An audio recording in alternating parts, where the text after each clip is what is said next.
어느 날 나는 그 벙어리를 변소에 갖다 넣어버렸다. 그때 벙어리 속에는 몇 푼이나 되는지는 모르겠으나 그 은화들이 꽤 들어있었다. 나는 내가 지구 위에 살며 내가 이렇게 살고 있는 지구가 질풍신뢰의 속력으로 광대무변의 공간을 달리고 있다는 것을 생각했을 때 참 허망하였다. 나는 이렇게 부지런한 지구 위에서는 현기증도 날 것 같고 해서 한시바삐 내려버리고 싶었다. 이불 속에서 이런 생각을 하고 난 뒤에는 나는 그 은화를 그 벙어리에 넣고 하는 것조차도 귀찮아졌다. 나는 아내가 손수 벙어리를 사용하였으면 하고 희망하였다. 벙어리도 돈도 사실은 아내에게만 필요한 것이지 내게는 애초부터 의미가 전혀 없는 것이었으니까 될 수만 있으면 그 벙어리를 아내가 아내 방으로 가져갔으면 하고 기다렸다. 그러나 아내는 가져가지 않는다. 나는 내가 아내 방으로 가져다 둘까 하고 생각하여 보았으나 그 즈음에는 아내의 내객이 원체 많아서 내가 아내 방에 가볼 기회가 도무지 없었다. 그래서 나는 하는 수 없이 변소에 갖다 집어넣어버리고 만 것이다. 나는 서글픈 마음으로 아내의 꾸지람을 기다렸다. 그러나 아내는 끝내 아무 말도 나에게 묻지도 하지도 않았다. 않았을 뿐 아니라 여전히 돈은 돈대로 내 머리맡에 놓고 가지 않나? 내 머리맡에는 어느덧 은화가 꽤 많이 모였다. 내객이 아내에게 돈을 놓고 가는 것이나 아내가 내게 돈을 놓고 가는 것이나 일종의 쾌감, 그 외에 다른 아무런 이유도 없는 것이 아닐까 하는 것을 나는 또 이불 속에서 연구하기 시작하였다. 쾌감이라면 어떤 종류의 쾌감일까를 계속하여 연구하였다. 그러나 그것은 이불 속의 연구로는 알 길이 없었다. 쾌감 하고 나는 뜻밖에도 이 문제에 대해서만 흥미를 느꼈다. 아내는 물론 나를 늘 감금하여 두다시피 하여왔다. 내게 불평이 있을 리 없다. 그런 중에도 나는 그 쾌감이라는 것의 유무를 체험하고 싶었다. 나는 아내의 밤 외출 틈을 타서 밖으로 나왔다. 나는 거리에서 잊어버리지 않고 가지고 나온 은화를 지폐로 바꾼다. 5원이나 된다. 그것을 주머니에 넣고 나는 목적을 잃어버리기 위하여 얼마든지 거리를 쏘다녔다. 오래간만에 보는 거리는 거의 경의에 가까울 만치 내 신경을 흥분시키지 않고는 마지 않았다. 나는 금시에 피곤하여 버렸다. 그러나 나는 참았다. 그리고 밤이 으슥하도록 까닭을 잊어버린 채 이 거리, 저 거리로 지양 없이 헤매었다. 돈은 물론 한 푼도 쓰지 않았다. 돈을 쓸 아무 엄두도 나서지 않았다. 나는 벌써 돈을 쓰는 기능을 완전히 상실한 것 같았다. 나는 과연 피로를 이 이상 견디기가 어려웠다. 나는 가까스로 내 집을 찾았다.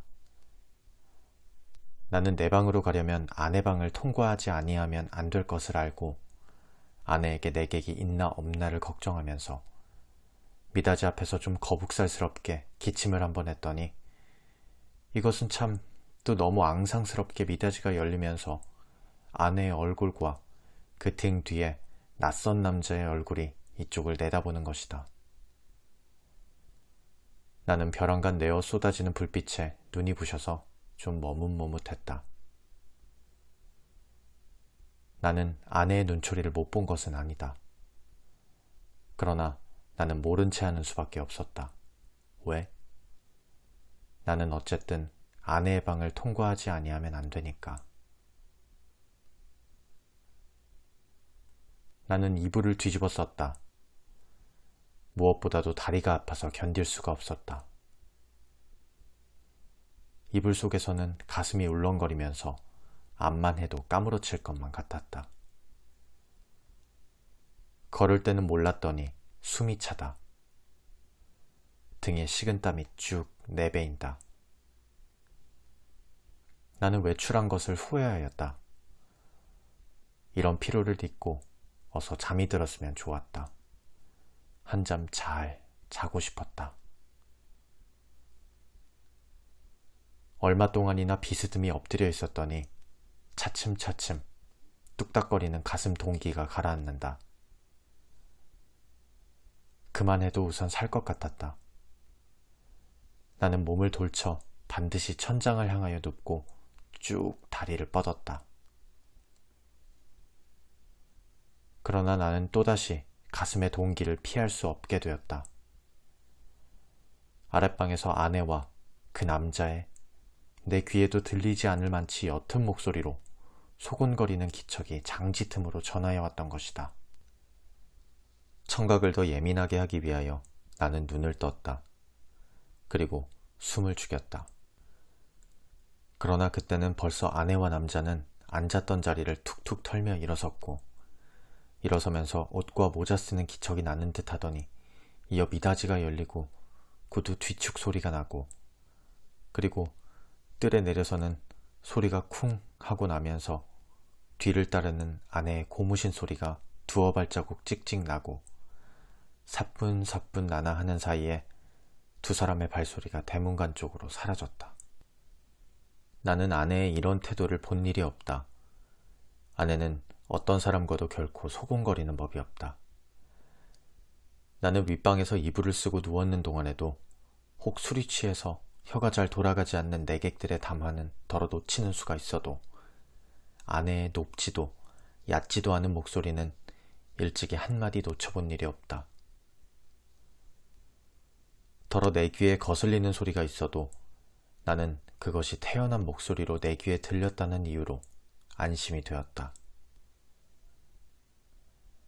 그렇던 아내의 이런 태도는 필시 그 속에 여간하지 않은 사정이 있는 듯이 생각이 되고, 내 마음은 좀 서운했으나 그러나 그보다도 나는 좀 너무 피곤해서 오늘만은 이불 속에서 아무것도 연구하지 않기로 굳게 결심하고 잠을 기다렸다.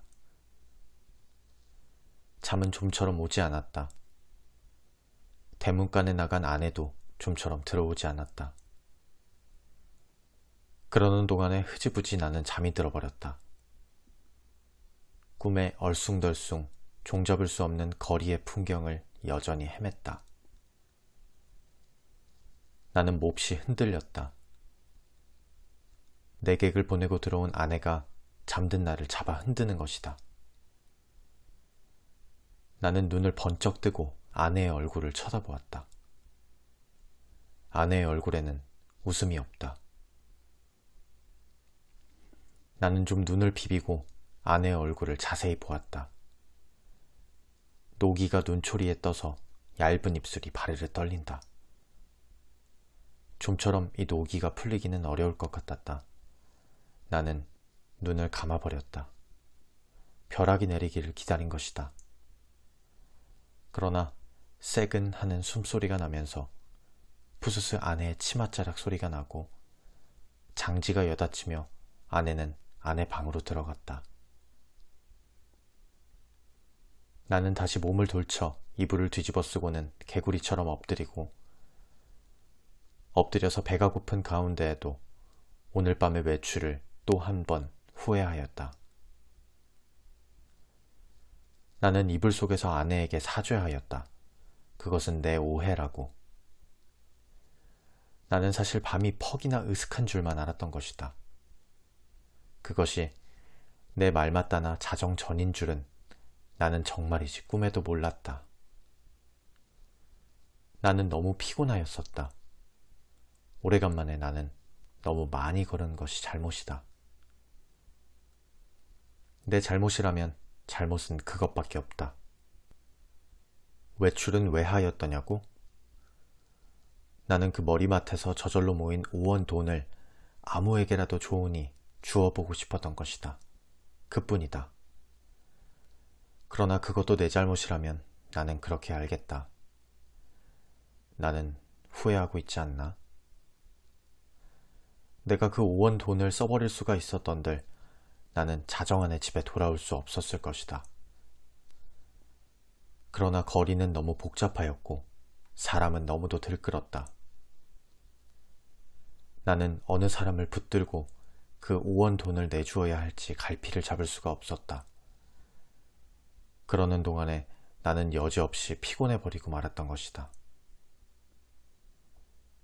나는 무엇보다도 좀 쉬고 싶었다. 눕고 싶었다. 그래서 나는 하는 수 없이 집으로 돌아온 것이다. 내 짐작 같아서는 밤이 어지간히 늦은 줄만 알았는데 그것이 불행히도 자정 전이었다는 것은 참 안 된 일이다. 미안한 일이다. 나는 얼마든지 사죄하여도 좋다. 그러나 종시 아내의 오해를 풀지 못하였다 하면 내가 이렇게까지 사죄하는 보람은 그럼 어디 있나? 한심하였다. 1시간 동안을 나는 이렇게 초조하게 굴지 않으면 안 되었다. 나는 이불을 획 젖혀버리고 일어나서 장지를 열고 아내 방으로 비칠비칠 달려갔던 것이다. 내게는 거의 의식이라는 것이 없었다. 나는 아내 이불 위에 엎드리면서 바지 포켓 속에서 그 돈 5원을 꺼내 아내 손에 쥐어준 것을 간신히 기억할 뿐이다.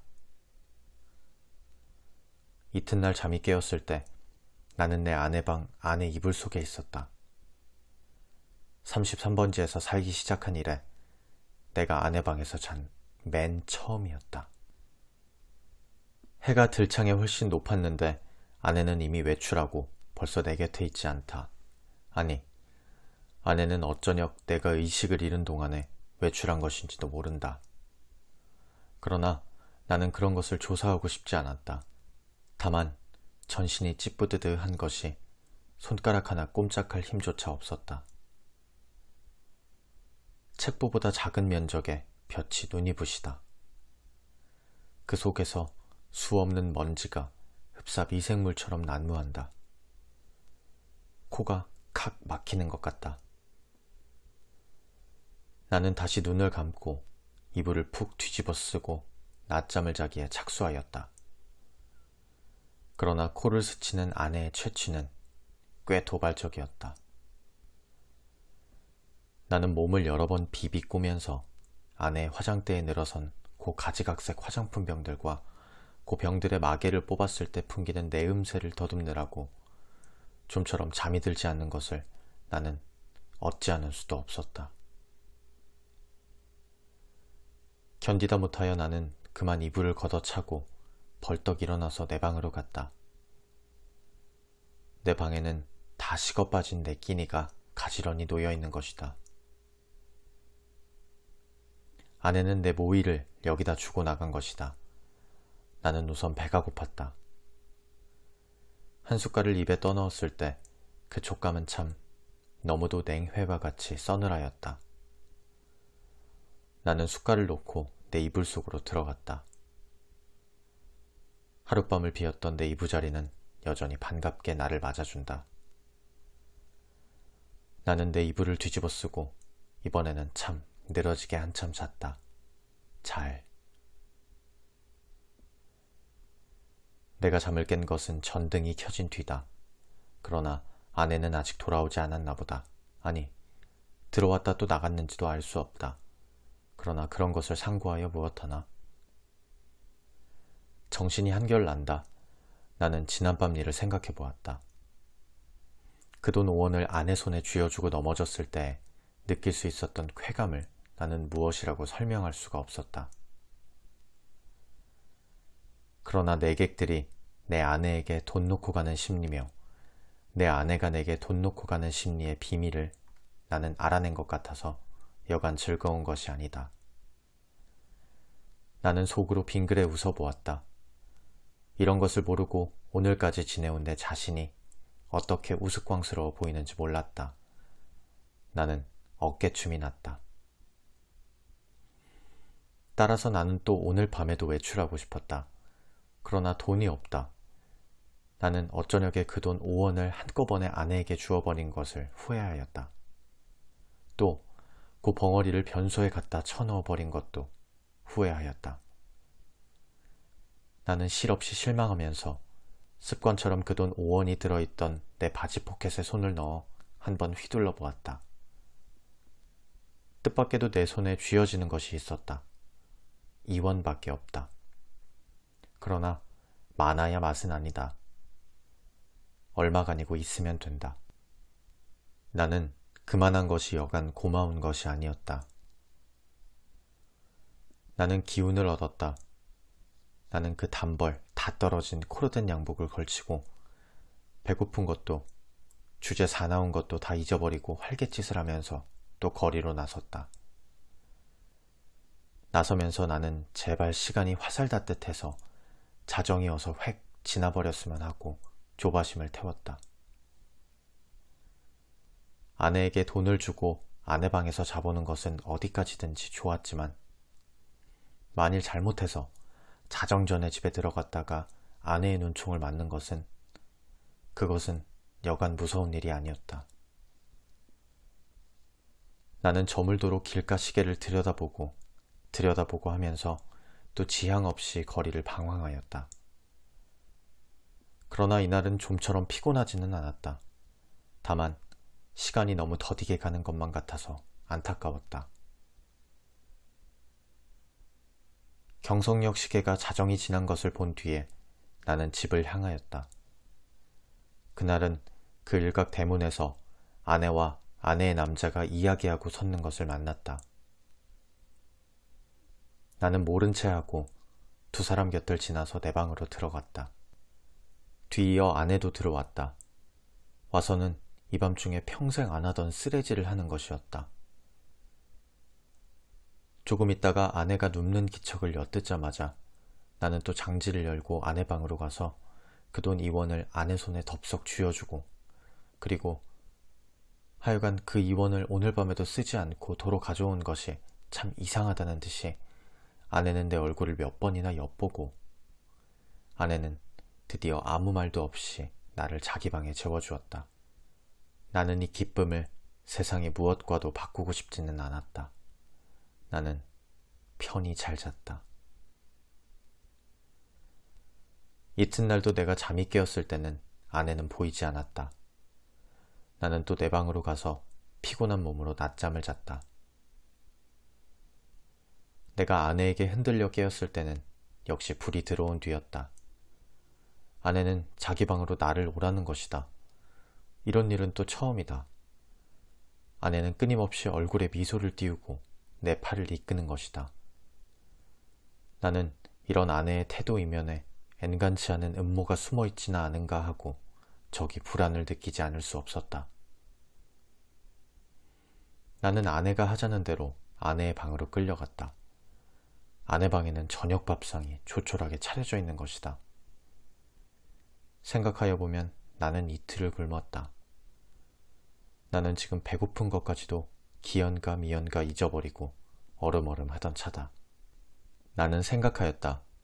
이 최후의 만찬을 먹고 나자마자 벼락이 내려도 나는 차라리 후회하지 않을 것을.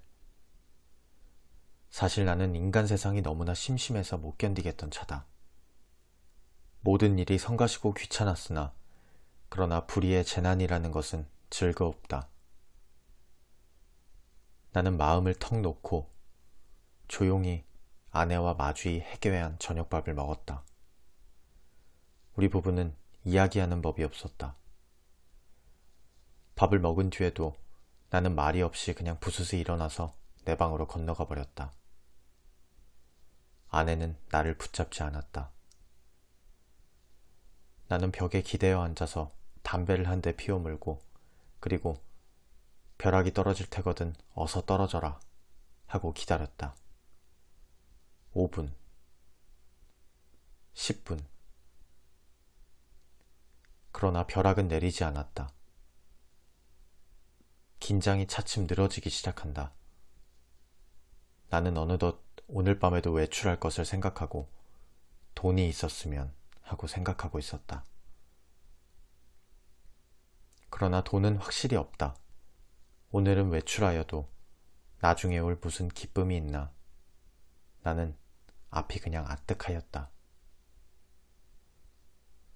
나는 화가 나서 이불을 뒤집어 쓰고 이리 뒹굴 저리 뒹굴 굴렀다. 금세 먹은 밥이 목으로 자꾸 치밀어 올라온다. 메스꺼웠다.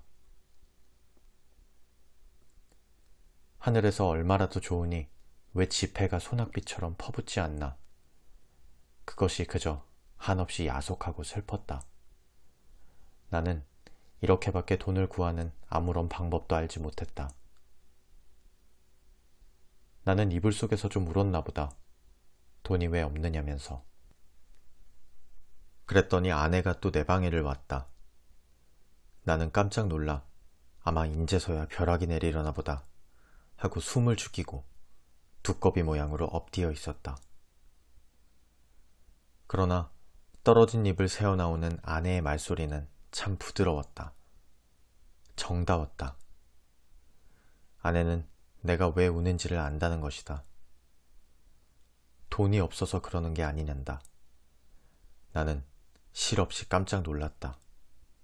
어떻게 저렇게 사람의 속을 환하게 들여다보는가 해서 나는 한편으로 슬그머니 겁도 안 나는 것은 아니었으나 저렇게 말하는 것을 보면 아마 내게 돈을 줄 생각이 있나 보다. 만일 그렇다면 오죽이나 좋은 일일까? 나는 이불 속에 똘똘 말린 채 고개도 들지 않고 아내의 다음 거동을 기다리고 있으니까 예쏘 하고 내 머리맡에 내려뜨리는 것은 그 가뿐한 음향으로 보아 지폐에 틀림없었다. 그리고 내 귀에다 대고 오늘일랑 어제보다도 좀 더 늦게 들어와도 좋다고 속삭이는 것이다. 그것은 어렵지 않다. 우선 그 돈이 무엇보다도 고맙고 반가웠다. 어쨌든 나섰다. 나는 좀 야맹증이다. 그래서 될 수 있는 대로 밝은 거리로 골라서 돌아다니기로 했다. 그리고는 경성역 1, 2등 대합실 한곁 티룸에를 들렀다. 그것은 내게는 큰 발견이었다. 거기는 우선 아무도 아는 사람이 안 온다. 설사 왔다가도 곧들 가니까 좋다. 나는 날마다 여기 와서 시간을 보내리라 속으로 생각하여 두었다. 제일 여기 시계가 어느 시계보다도 정확하리라는 것이 좋았다. 섣불리 서투른 시계를 보고 그것을 믿고 시간 전에 집에 돌아갔다가 큰 코를 다쳐서는 안 된다. 나는 한 박스에 아무것도 없는 곳과 마주 앉아서 잘 끓은 커피를 마셨다. 총총한 가운데 여객들은 그래도 한 잔 커피가 즐거운가 보다. 얼른 마시고 무얼 좀 생각하는 것 같이 담벼락도 좀 쳐다보고 하다가 곧 나가버린다. 서글프다. 그러나 내게는 이 서글픈 분위기가 거리의 티룸들의 그 거추장스러운 분위기보다는 절실하고 마음에 들었다. 이따금 들리는 날카로운 혹은 우렁찬 기적 소리가 모차르트보다도 더 가깝다. 나는 메뉴에 적힌 몇 가지 안 되는 음식 이름을 치 읽고 내리 읽고 여러 번 읽었다. 그것들은 아물아물한 것이 어딘가 내 어렸을 때 동무들 이름과 비슷한 데가 있었다.